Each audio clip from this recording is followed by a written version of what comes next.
안녕하세요. 안녕하세요. 우리 둘이 이렇게 눈 맞추고 있으니까 이것도 낯선데요? 둘이 해보는 건 처음이네요. 둘이 우리 모성에 대한 거 할 때 했던 그러네요. 것 같아요. 네, 근데 그때 약간 주객이 전도됐다고 해야 되나? 이쪽을 열심히 보고 있었던 것 같고. 이렇게 마주보고 하니까 또 새롭습니다. 오글거리기도 합니다. 이번에는 특별히 모신 이유가 이 모성 주제에 대한 이야기를 하고 있기 때문에 그런데요. 우리의 시즌 11이었었나요? 네. 그때도 모성의 재구성에 대한 걸로 굉장히 이제 결국 자기 삶에서 주제를 길러오르는 건데, 두 아들아이를 키우면서 계속해서 사투하고 있는, 그도 고지가 눈앞에 보이죠? 시작을 안 한 건지 모르겠습니다. 이 부분 오늘 다뤄볼 것 같은데 시작을 안 한 건지. 왜냐면 우리가 아이를 그냥 말 그대로, 그러니까 왜 그러잖아요. 아기가 태어나면 저놈이 그래도 걷기는 해야지. 그쵸. 뭐 이런 거. 집밥은 자기가 먹을 수 있어야지. 뭐 이런 식으로 하는 그 생물학적인 어떤 그 안정성, 독립성, 까지를 놓고 보자면 사실 다 키운 셈이죠. 그렇죠. 근데 아직 시작을 안 했다는 이야기를 하는 거 보니까 이 우리나라에 어마어마한 선행학습과 그다음에 이 엄마들이 매니저 엄마라고 하죠. 매니저 마음으로서의 역할과 결국 학습 성취를 위한 이런 걸 시작을 안 했다고 표현을 하는 것 같은데, 잘 잡아냈죠. 사실 오늘 다뤄볼 드라마도 이제 그러고 연관이 되는 드라마인데요. 스카이캐슬. 가지고 이야기를 해보려고 합니다. 펜트하우스도 해볼까 생각을 했는데 펜트하우스는 반드시 교육만 다루는 것 같지는 않고 그렇죠? 그 안에 너무나 많은 21세기적인 욕망들이 막 뒤섞여 있어서 오늘은 그냥 아예 그 부모, 특히 엄마들의 제가 왜 책에서 전문 엄마라고 말한 전문가로서의 엄마? 그런 엄마들의 욕망을 닮았던 가장 대표적인 그런 드라마였던 스카이캐슬 이야기를 해보려고 해요. 스카이캐슬 보셨죠? 열심히 봤습니다. 네네. 거기 제일 인상적이었던 인물이 있었나요? 사실은 거기서 이제 염정아 씨도 나오고 여러 명이 나오는데 제가 인상적인 인물이라기보다는 굉장히 충격적인 장면이 제일 처음에 그 엄마가 자살을 하잖아요. 그러니까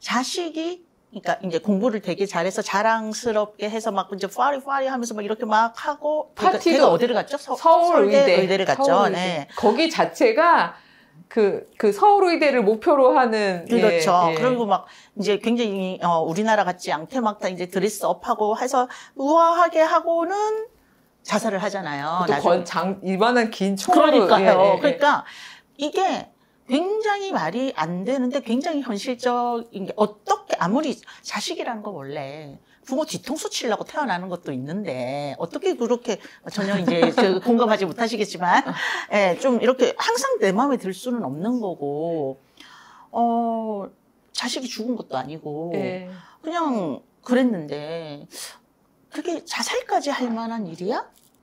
라는 부분을 우리가 좀 진짜 생각을 해봐야 될 것 같아요. 그러니까 도대체 자식이 뭐길래 그리고 그 자식이 예를 들어서 좀 심각한 어떤 뇌외상을 입었다든지 아니면 이런 게 아니라 그럼 오히려 엄마가 정신 차리고 살아야지. 그러니까 자기 선로에서 자기가 정해놓은 레일에서 벗어났다는 그것 하나 가지고 자기 생명을 버린단 말이에요. 그러니까 요 전회에 우리가 부부의 세계를 했었거든요. 이게 엄마의 세계 중에서 21세기 굉장히 그 서열화되어 있는 신자유주의적인 특히 성과주의적인 이런 세계관에서 있는 엄마의 세계의 마라맛인 것 같아요. 그렇죠. 마라맛이죠. 근데 보면은 자식이 우리가 생각해봐야 될 지점이 자식이 배신을 했잖아요.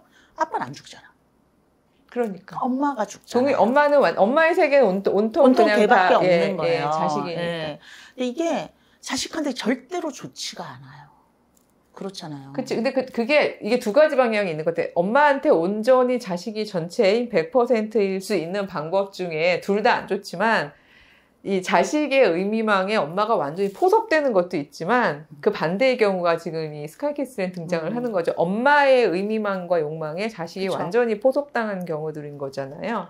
근데 대부분은 자식이 성장을 어쨌든 한단 말이에요. 그 안에서 그냥 평생 살다가 죽을 으면 뭐 행복할지 어떨지는 모르겠지만 제가 관찰한 대부분의 경우에 특히 이제 저는 이제 대학교에서 일을 하고 있으니까 보면은 거기서 벗어나려고 발버둥 치는 게 그 청춘들이 굉장히 많고 그게 20대 초반에 정체성 당연히 일어나는 건데 하는 과정이죠. 공부를 잘할수록 그 괴로움이 너무나 커져요.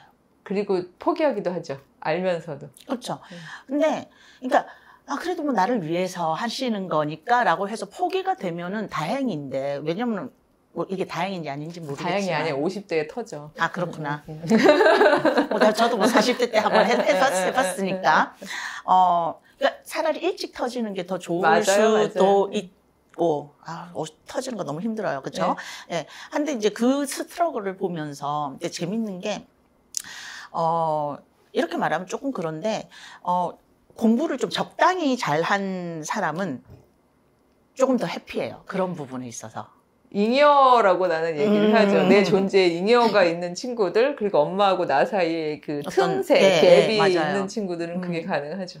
근데 부모님이 원하는 전공을 때문에 N수를 하잖아요. 근데 5번을 도전했다. 그런 의미에서 저는 예서가 참 불행한 아이라고 생각하는 이유가 예서 엄마가 아까 염정아 그쵸? 씨가 연기한 예서 엄마인데 그 예서 엄마하고 예서는 거의 이렇게 그렇죠. 영혼의 단짝이죠. 합체본이잖아요. 그 이제 딸이 둘이 있는데 아래가 예빈인데 그쵸. 예빈이는 엄마가 원하는 의미망에 완전히 포섭당해 있지 않기 때문에 엄마가 걔는 손을 못 쓰잖아요. 걔는 손을 못 쓰는 반면에 큰 딸은 완전히 이제 붙잡고 있는 건데 예서 자체도 자기가 왜 서울의대를 가야 되냐고 물어봤을 때 제일 그쵸. 첫 번째 이유가 자기가 서울의대 나오고 졸업하고 서울대 교수가 돼서 우리 엄마를 무시하는 할머니 코를 그쵸. 납작하게 해줘야겠다는 그러니까 둘이가 완전히 이제 그게 분리가 전혀 되어 있지 않고 정체성이 합체되어 있어서 하나의 욕망을 가지고 이렇게 달려나가는 과정이 있는데 근데 재밌는 게 한국에서 공부를 열심히 하는 아이들의 대부분이 그렇죠. 엄마를 위해서 해요. 그렇죠. 하기는 뭘 안다고 자기를 위해서 하겠어요. 근데 그 부분이 너무 강해지면 나중에 이제 자기도 힘든 부분이 있을 거 아니에요. 그렇죠. 언젠가는 늦더라도 자아라는 그렇죠. 것을 발견하게 될 테니까.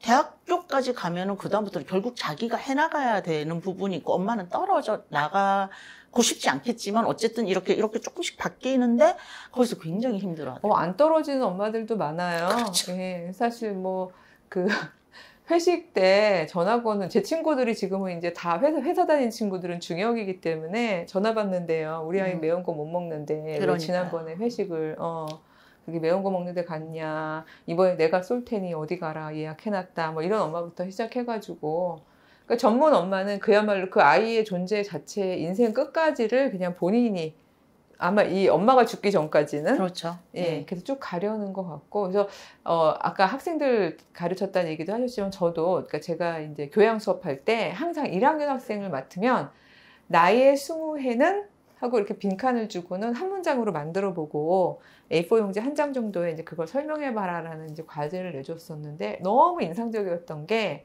한 학생이 그렇게 썼어요. 나의 20해는 끊임없이 내 존재의 경계를 침입해 들어오는 엄마와의 내적 투쟁이었다. 이렇게 쓴 친구가 있는데 그 친구는 차라리 건강한 거죠. 그럼요. 그 친구는 정말 굉장한 거예요. 예. 그걸 알고 인식하지 있고, 못하죠. 그렇죠. 그걸 알고 있고 인정하고 있으니까. 그렇죠. 그런 점에서 예서가 참 안타까운 지점이 있었고 저 예서 동생 예빈이 사건에서도 인상적이었던 게 있었던 게 예빈이가 이제 그래도 엄마한테 포섭당하지는 않지만 엄마는 매니저 엄마니까 그렇죠. 예빈이 학교 보내잖아요. 학원도 보내고. 그렇죠.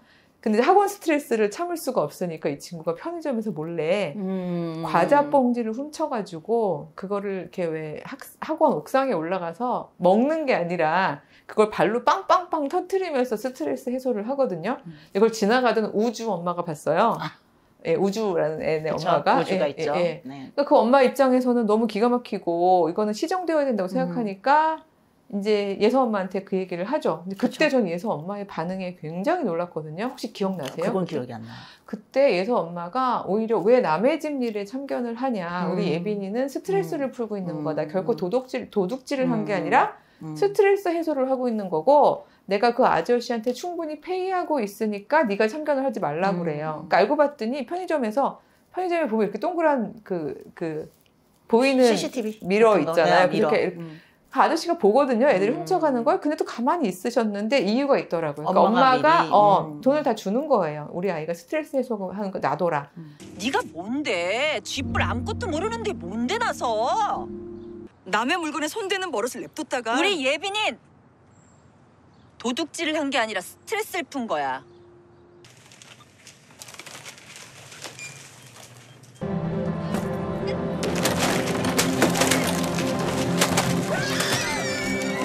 근데 우주 엄마가 이걸 못 견디면서 이제 계속 이렇게 말하자면 시정하려고 그러는데 저는 댓글에 놀란 게 이런 경우에 한 20년 전 같으면 누가 주로 비판 아마 예서 엄마가 욕을 먹었을 텐데 그렇죠. 요새는 아마 오지랖이다. 그렇죠, 아마 그렇게 달렸을 것 같아요. 예, 딱 정확하게 짚으시네요. 아니 제가 봐도 좀 오지랖 같아요. 왜냐하면 이게 우주 엄마가 옳고 예서 엄마가 잘못됐죠. 잘못됐는데 이게 옳고 그름보다 약간 뭐라 그래야 되지?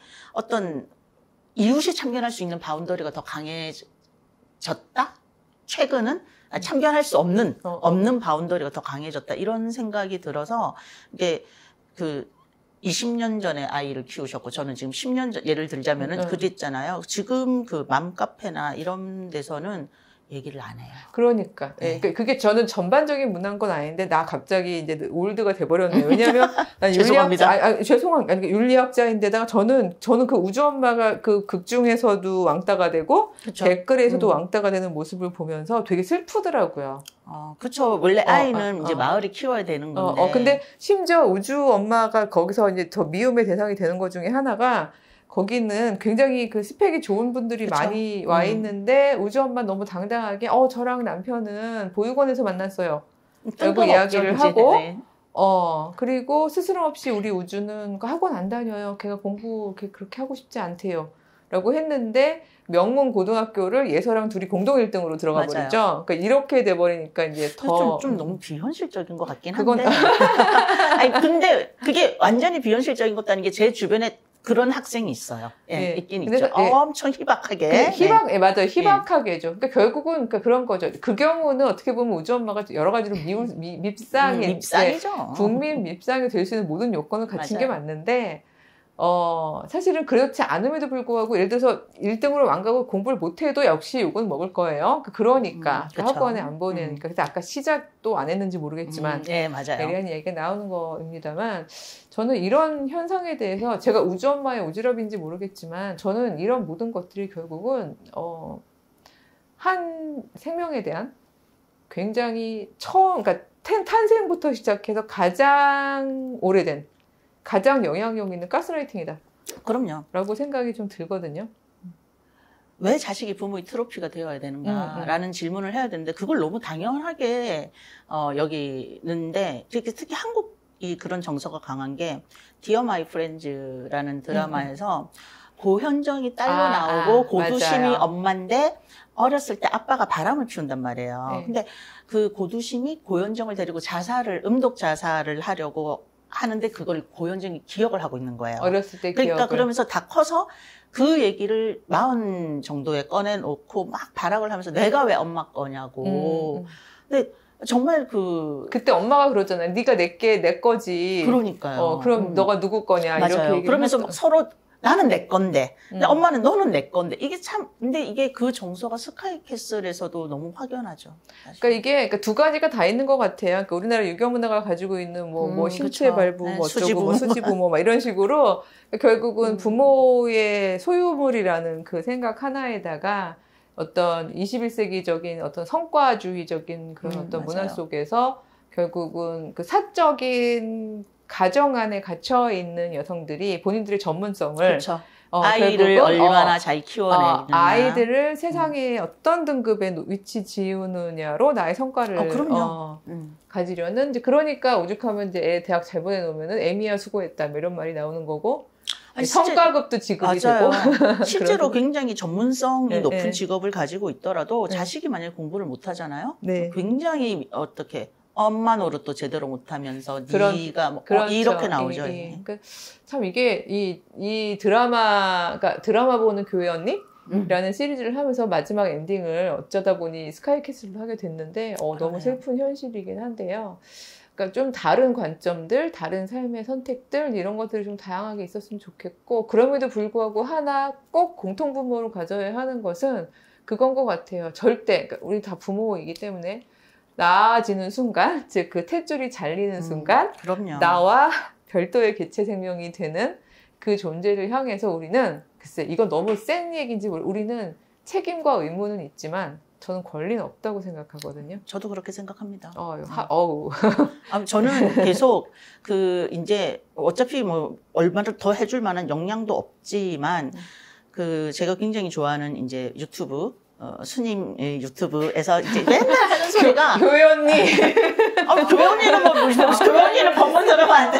어쨌든 뭐 자르고 싶으면 자르시고 어쨌든 우리가 중학생 이상의 아이에게 해줄 수 있는 가장 큰 사랑은 거리를 둬주는 것이다. 이런 게 있었고 저도 부모님과의 관계에서 또 그렇고 이렇게 관찰을 하면서 느낀 게 사람은 자기가 주고 싶어 하는 형태로 사랑해 놓고는 그게 사랑이라고 하는데 그 사람이 받고 싶어 하는 형태로 사랑을 해주는 게 진짜 사랑 아니겠는가. 그래서 갑자기 성스럽게 한번 마무리를 해보자면 저는 예수님의 어머니 마리아가 굉장히 우리가 모범적으로 생각할 만한 부모였다는 엄마였다는 생각이 드는 이유가요. 정말 달라도 너무 다른 아들이잖아요. 그렇죠. 별나죠. 별났죠. 그리고 심지어 엄마의 욕망은커녕 그냥 살아만 있어줘도 행복한 게 내 자식인데 그렇죠. 그 가는 길 자체가 그냥 그냥 십자가까지 가게 되는 근데도 그 피하지 않고 십자가 아래에 있는 엄마는 어떤 마음으로 거길 있을 수 있을까를 제가 생각을 해볼 때 제 답은 그거였던 것 같아요. 저 아이를 개체 생명으로 인정을 하면서 저 아이의 희망, 소망, 의미 이런 것들을 끊임없이 지지해주고 격려해주고 믿어주고 박수 쳐준 엄마만이 저 자리에 설 수 있었겠구나라는 생각이 좀 들더라고요. 그래서 그렇죠. 그냥 우리 부족하지만 그런 엄마가 되기로 노력을 하겠습니다. 감사합니다. 안녕. 구독, 좋아요.